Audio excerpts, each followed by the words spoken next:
سمر مرحبا بك. مرحبا اخي العزيز. هلا عيني. ابو سمر انت حبيبي يعني اريدك تتحملني شويه وتسمعني حتى نوصل للحقيقه. ام سمر ويانا على الخط ودا تسمع. ام سمر دخلت ويانا قبلك لانه بدنا نحاول نتصل بيك ما قدرنا. انت ليش ضربت اطفالك بهالطريقه وصورتها ودزيتها لام سمر؟ انا ضربت اطفالي اول شيء الله مصر سابع جار، والجار له تقديره واحترامه. اي وانا هم لي تقديره واحترامي امام الاخرين. زين. يعني اذا يشوفون ابني وكيح الى مره ومرتين وثلاثه واربعه.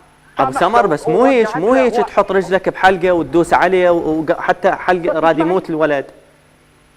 بس اسمح لي استاذ العزيز، يعني هسه هي القنوات مقلوبه قلاب والتعليقات مقلوبه قلاب، هم يعرفون شنو هو الصاير. ابو سمر انت خليت شيء الله يخليك الفيديو اللي نزلته يعني كارثه.